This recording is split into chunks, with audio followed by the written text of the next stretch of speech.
um crime invisível aos olhos da sociedade. As pessoas de Paranaguá ou da região que não estão na nossa vivência policial sequer sabem que essas vítimas existem, que esses crimes acontecem.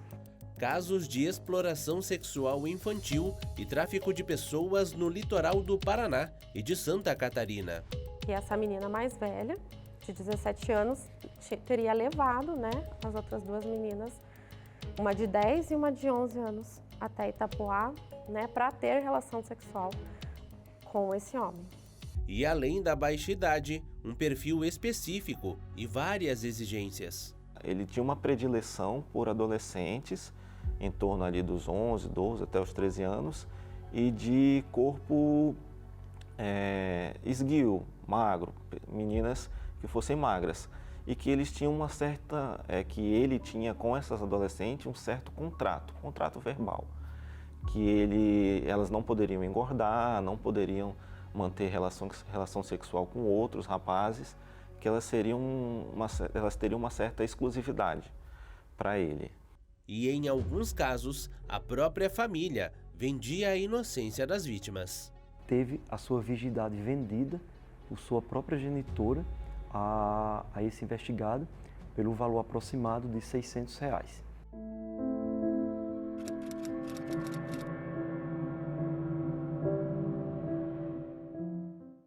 Paranaguá, cidade histórica do litoral do Paraná, conhecida como a cidade-mãe do estado, o lugar tem uma relevância histórica, econômica e cultural importante para o Brasil, mas que também esconde um lado sombrio, o mercado oculto da exploração sexual de menores. Casos recentes de exploração sexual de crianças e adolescentes em Paranaguá revelaram um grande mercado clandestino de aliciamento de menores. E tudo começou com denúncias anônimas enviadas para o NUCRIA, o Núcleo de Proteção à Criança e ao Adolescente Vítimas de Crimes, no dia 29 de novembro de 2023. A casa, na época, era alugada e a movimentação intensa de pessoas naquele local, aliada a festas, regada de muita bebida, música alta e droga, acabou incomodando os moradores da região, que realizaram várias denúncias anônimas para as equipes policiais. E dentre as informações que chegaram para as autoridades, era de que nesta casa sempre havia a presença de adolescentes e também de crianças. Juntamente com o Conselho Tutelar aqui de Paranaguá, nós chegou a gente a notícia de que esse indivíduo, naquela noite, estaria com 3 adolescentes dentro da sua casa, praticando relações sexuais. A partir daí foi feita uma campana por agentes do NUCRIA e com este delegado de polícia também, e contamos com o apoio do Conselho Tutelar e da PM, que quando todo mundo chegou no local, nós conseguimos adentrar nessa casa com autorização do próprio investigado, e lá constatamos que havia uma adolescente de 13 anos de idade e outras 2 de 15 anos, além da irmã de uma delas já maior de idade. Quando a gente adentrou, a gente perguntou ao noticiado o que elas estavam fazendo lá. Segundo ele, elas estavam apenas conversando, tomando bebidas alcoólicas e fumando narguilé. Diante dos fatos, a gente deu voz de prisão para ele por fornecer produtos que causam dependência a adolescentes. Vale ressaltar que nesse mesmo dia do flagrante, a gente fez uma busca na residência à procura de outros materiais que pudessem corroborar com o que estava sendo investigado ali, e a gente conseguiu encontrar, além dos produtos que causam dependência, a gente encontrou calcinhas no banheiro, pendurado no box, no registro do chuveiro. E a gente indagou ele disse que elas apenas tomaram banho, falaram que elas não permaneciam na casa com habitualidade, mas que elas tinham tomado banho e estenderam as roupas íntimas lá. Dando uma olhada no quarto, eu pude localizar uma bolsa feminina que continha um caderno, e nesse caderno tinha algumas anotações, escrito presentes, blusa, celular, roupa, dentre outros presentinhos que ali estavam descritos.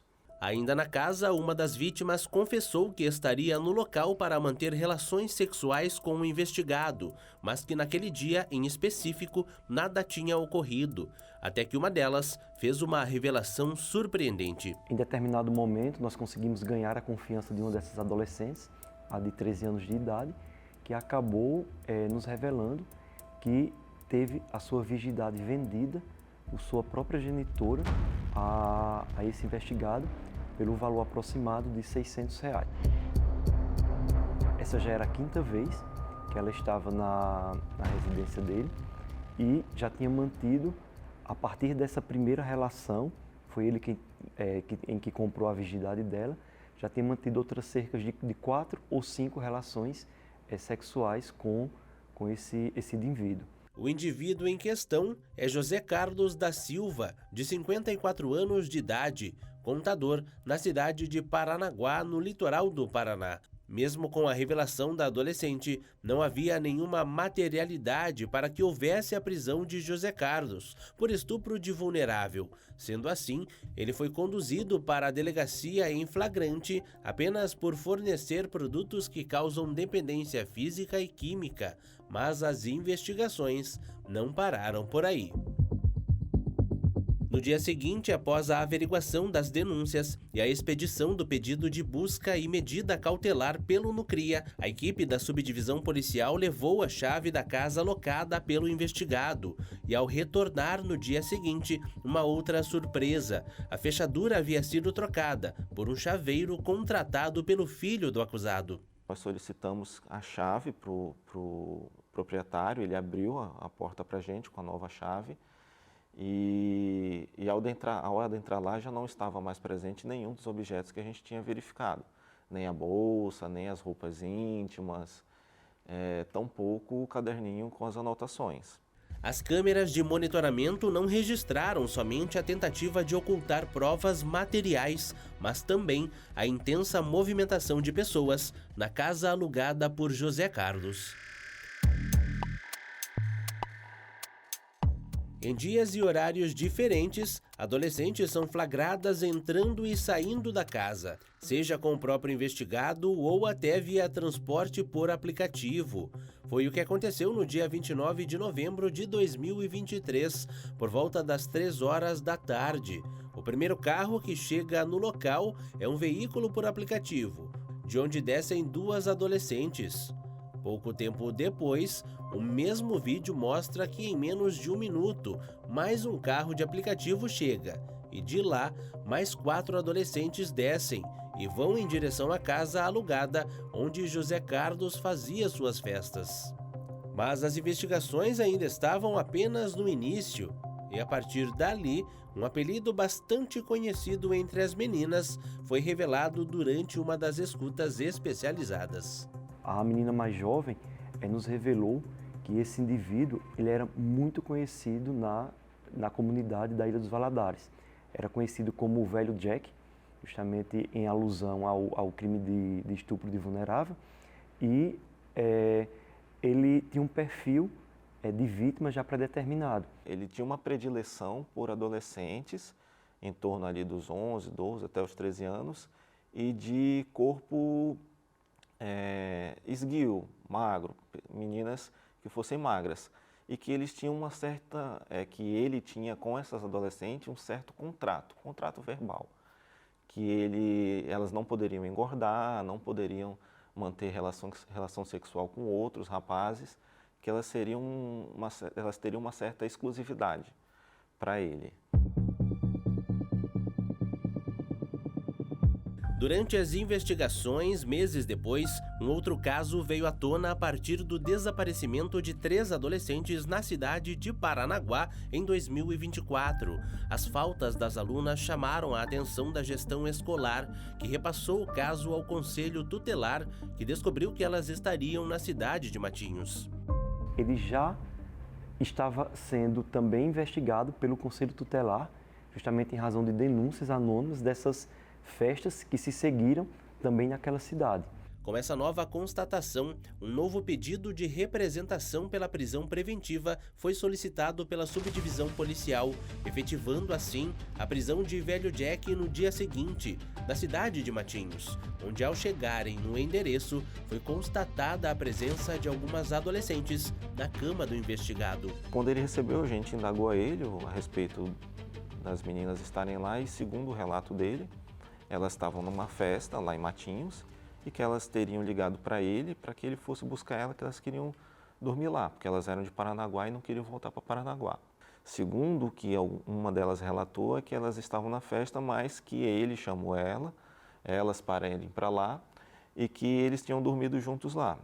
Ela não quis entrar no mérito no que diz respeito à relação sexual. Ela falou que não tinha ocorrido e ficou implícito. Fizemos busca no local para tentar localizar algum objeto que pudesse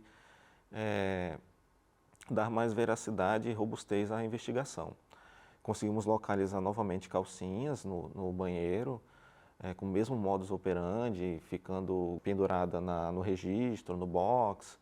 A gente indagou ele novamente e disse que eram apenas amigas que passavam por lá e que deixavam suas roupas íntimas. O Conselho Tutelar de Matinhos foi acionado, acabou fazendo todas as medidas de proteção em favor dessas adolescentes. Então ele foi preso nesta data, no dia do aniversário de Matinhos, e segue preso até hoje na penitenciária de Piraquara. Mesmo com José Carlos preso, novos envolvidos no esquema de aliciamento foram aparecendo, incluindo um adolescente de 14 anos de idade, que seria o responsável pelo aliciamento das vítimas.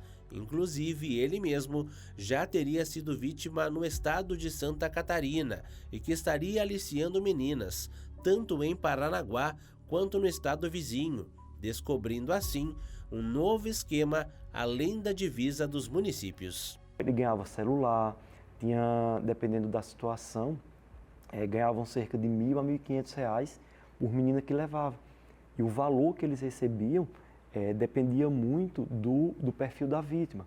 Se era uma vítima que já estava nesse meio, o valor era mais baixo. Se era uma vítima que estava sendo inserida naquele momento, principalmente se era virgem, e no perfil que esses estupradores queriam, era um valor bem maior.